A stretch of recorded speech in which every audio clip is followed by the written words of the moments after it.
Now that's how you make a Turtles movie. From now on, that's how you turtle.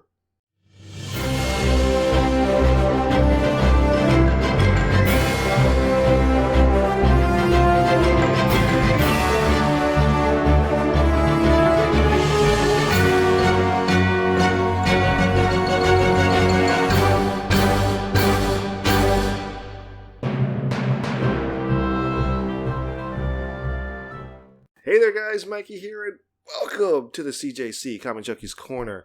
And we are here to talk about Teenage Mutant Ninja Turtles, Out of the Shadows. Sorry, my cup fell over. It was kind of a weird occurrence that happened there, but anyway, speaking of things happening out of the shadows, but yeah, we're here to talk about Out of the Shadows. Where do I start? Where do I start with this movie? This movie is the sequel to the 2014. It is indeed a sequel. There are some things that are different, but you can get over it pretty quick. They listened to a lot of the fan and critic. They listened to a lot of the fan response. Not sure about the critical. They listened to a lot of the fan response about the original movie. The Turtles are front and center in this movie. They are the main focus. It's not April O'Neil. It's not Casey Jones. We have other characters in this. It's pretty cool that they have other like characters from not only from the original Turtles series and everything.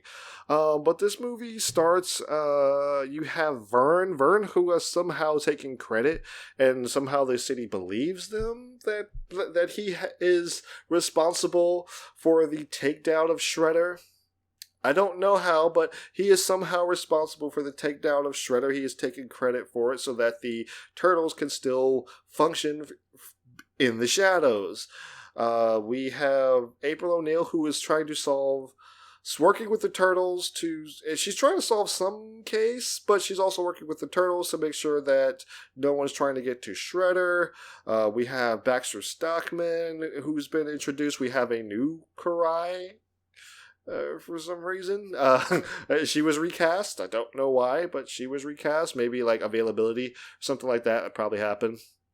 It happens, but she was recast.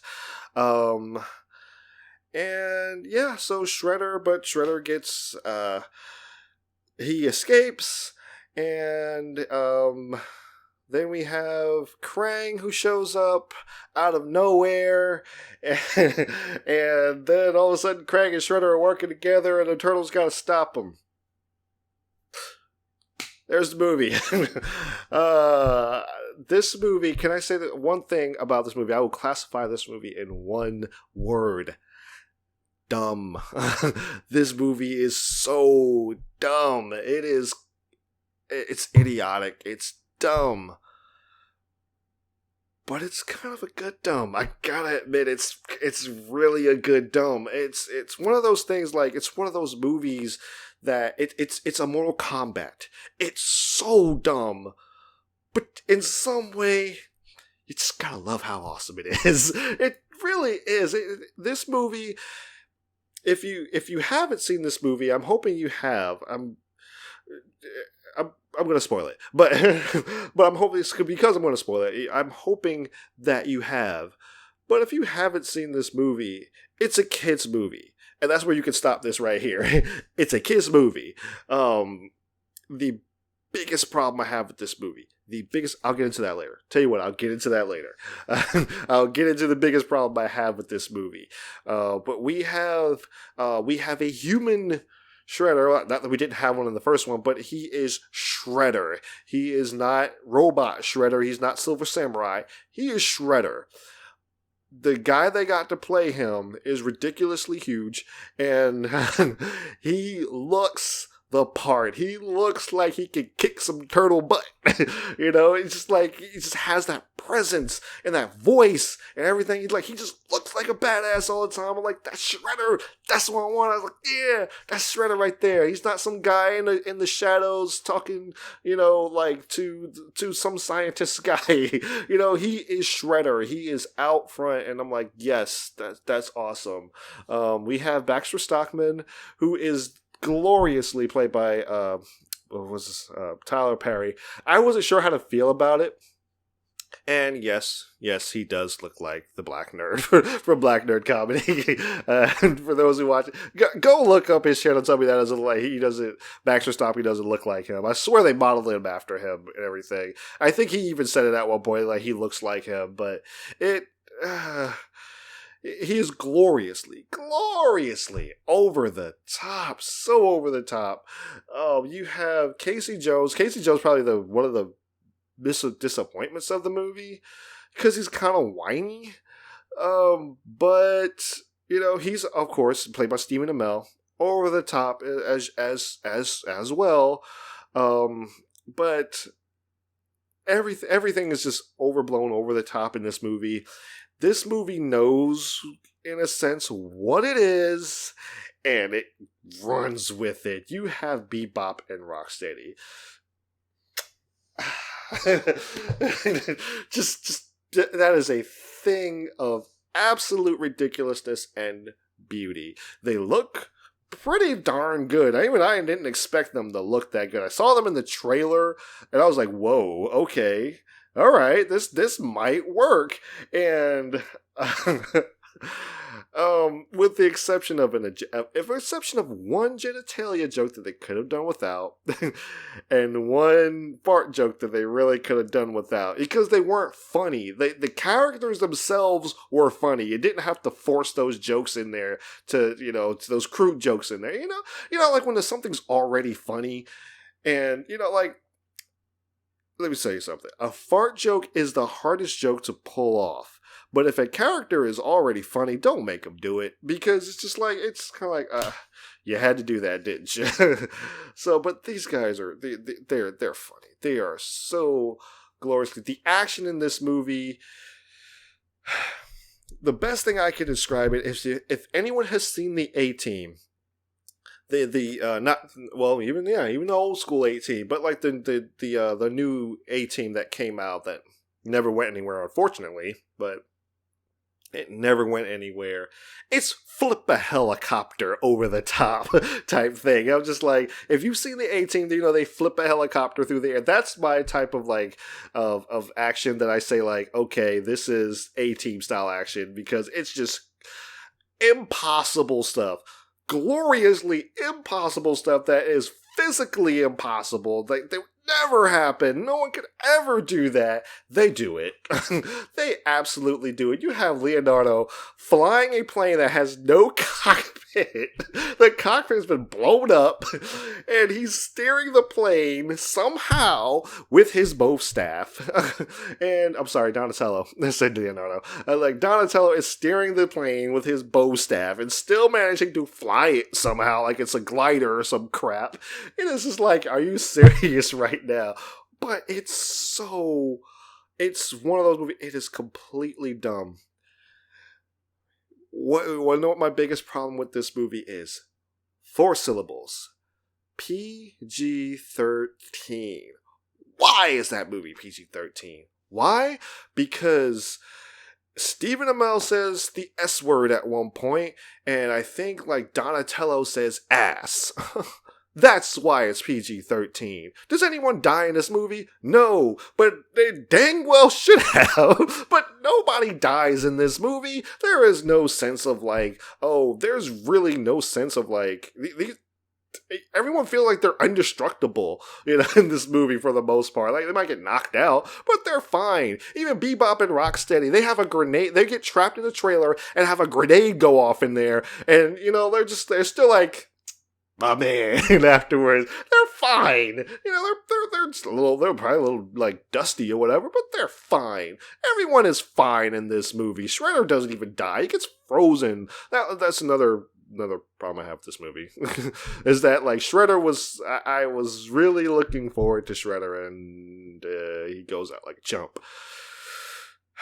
Gotta take a brownie point away from that. Sorry, I need that. Put that over here. Take a brownie point away from that. Take a brownie point away for you making Casey Jones like a whiny little punk, but and he doesn't really have a good fight scene. That's the other thing. Gotta take another brownie point away, because the fight sequences aren't all that great. They're not like the first one when you saw them, like, you wanted more martial arts. And they tone that down a little bit. But they do have just, the action is just like, oh my gosh. It would be, going into this movie, if you know it's a kid's movie, you know it's a dumb kids movie, then you'd probably be fine. But the PG-13, why is this movie not marketed strictly to kids? Because if I were 8 or 9 years old or 10 years old, this movie would have been, you couldn't have told me nothing about this movie. This movie would have been my Mortal Kombat. This movie is my Mortal Kombat from back in the day. It is dumb.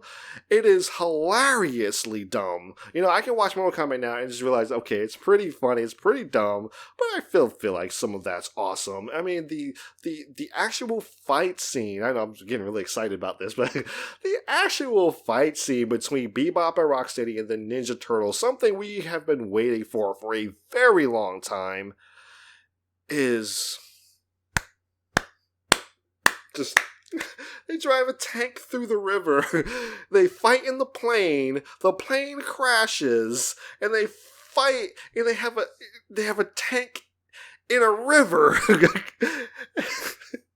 And like Bebop and Rocksteady are riding the tank and they're shooting, and one of them's just cheering, and then somebody flips over like the bullet that comes out, the rocket that comes out of the tank and everything. I'm like, you're done by this point. Then they go down the waterfall. It's just like, you're done by this point. You're done.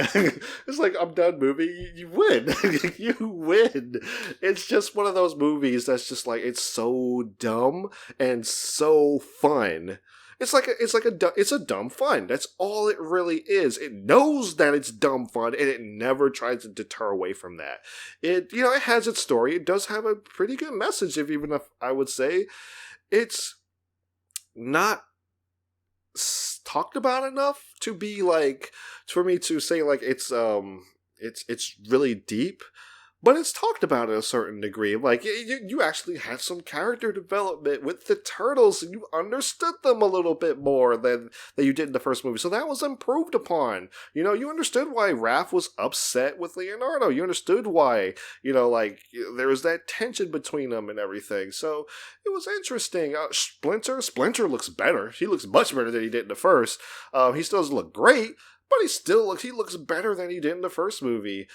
He's a little bit more fun, but this is definitely 100% a kid's movie. This had, at the maximum, this should have been a PG. At the maximum. It just because of, like, there is violence in it. That's the only reason, but the violence is over the top and fun and dumb and silly. So, it's one of those movies, like, I can watch it and just laugh my head off because it's so stupid. It's so stupid, but like I said, the movie knows it's stupid. It knows that it's being silly, And I'm not gonna lie, when I first started watching this movie, like, there was a bad joke that was made by Michelangelo. It was like, squirrel formation or whatever, and I'm just like, well, here we go again.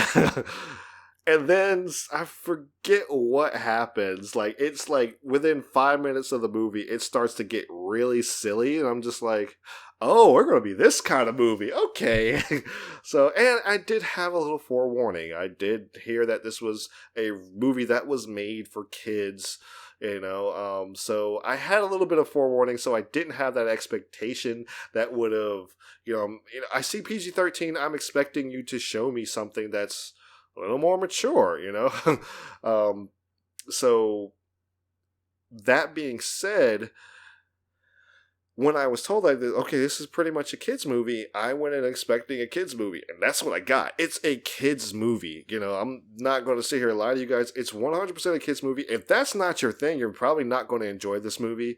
But if you just like just having a ball and having fun, I'd say go for it, man. It's a lot of fun. Like I said, I laughed so hard. I watched it twice. That's so much. I laughed so hard at some of this stuff. It was just so glorious. So glorious. Like I said, it's one of those movies that knows exactly what it is, and you gotta respect a movie that does that. I'm just saying, like, and if that's not your cup of tea, I understand. But it's just so glorious. So glorious. This probably, if this is the tone that they're going for with their future movies, I'm kind of fine with it. Krang, I didn't talk about Krang very much. He really does just kind of show up out of nowhere. And he's just kind of like, Shredder's he's about to escape, and all of a sudden he like intercepts Spectre Stockman's teleportation, and he pulls Shredder to his ship or whatever, and he's just like, I am going to take over the world, and you're going to help me do it, and we will rule the world, and and Shredder's just like, yeah. And I'm like, no, Shredder. The correct answer is, where the hell? Who are you? Where am I? And what are those? It didn't make any kind of sense. Like I said, a lot of stuff doesn't make sense. You don't even, I didn't even understand what April O'Neil was doing in this movie for most of the time. I mean, I knew she was there, but I was just kind of like, what are you doing again? What is your function? But it was one of those moments. It was just like, I don't want to say like it's not done. It's done in a way that it doesn't distract you, but it kind of makes you ask that question. But it's just so funny because like the movie really knows that she doesn't have a big role here. She doesn't have to be here, but she's here because she's April O'Neil, so we're just gonna have some fun with it. So, like I said, like Baxter Stockman, he was fun. Krang, he was there. He was fine. You know, I didn't have a problem with Krang. I like that they kind of went for a little bit of the original voice from the cartoon and stuff like that. And I know who was played by, I can't remember his name, but he's the guy from Everybody Loves Raymond. And I was fine with it. I thought it was fun to see him and everything, and he's all on Shredder, and he's like slapping him with his tentacles and stuff like that. I was waiting for Shredder to fight him. I really was. I was waiting for Shredder to fight him, but he didn't, and he was going to at the end, but he got frozen, and then he's, like I say, he went out like a punk. So I took brownie points away for that. I can't say much about Casey. I mean, like the actors did what they were told to do, so you know it is what it is and stuff. So, yeah, that's all I can really say about this. It's a dumb, fun movie that's so glorious. I like things like that when they just know when movies know and that they're so stupid, they're so dumb. We're just like, yeah, this is dumb, this is silly, but hey, it's a fun dumb and silly. I mean, you're kind of dumb and silly. How about that? So, and it was my kind of dumb and silly. It's not something I would watch continuously. Like, I'm not going to watch it religiously or anything like that. If I were younger, you know, if I were, like I said, if I were a kid, I would love this movie. It is you know, not every movie, granted, not every movie has to be intellectual and challenge you as a person. You can have those dumb, fun movies and stuff like that. You know, you can have your A-Teams, you can have your Expendables and stuff. That you can just have those kind of movies as an adult. Some kids need those kind of movies too. You know, they need their Mortal Kombats. They need their Street Fighters. I know people that like Street Fighter. I didn't, but I know people that like Street Fighter. So, like, you know, they need those kind of movies just as much as we do as adults, and it was just fine. You know, they can still have their adult, not adult theme, but the ones that challenge them and the ones that show them real, you know, morals and stuff like that. You can still have those movies that push envelopes. You still have your Lion Kings, your Frozens, and all that. Still have all that. Have this too. You know, you're just like, okay, this is your meat. This is like, you can have this meat over here, and you can have some cake over here. You know, just like, not too much cake, but you can have some cake. Here's a little slice of cake, and that's what this movie is. It's a slice of cake. Slice of cake. It's got a little bit too much frosting on it, you know, and that's the Shredder issue. That's the excuse me, that's the the issue with the not having enough martial arts action in it. So, you know, that's a little bit too much sugar, but hey, whatever. So, what did you guys think of it? Because that's all I can really say about it. You know, what did you guys think of Ninja Turtles Out of the Shadows? Did you like it? Did you hate it? Put it in the comments below and let me know. Don't forget to follow my friend JJ's blog at 4comicjunkies.blogspot.com. Follow him on Twitter at 4comicjunkies. Follow me on Twitter at Mr. McBlam. And thank you guys so much for watching. And if you enjoyed this video, give it a big thumbs up. Subscribe if you're new. And I will see you in the next video.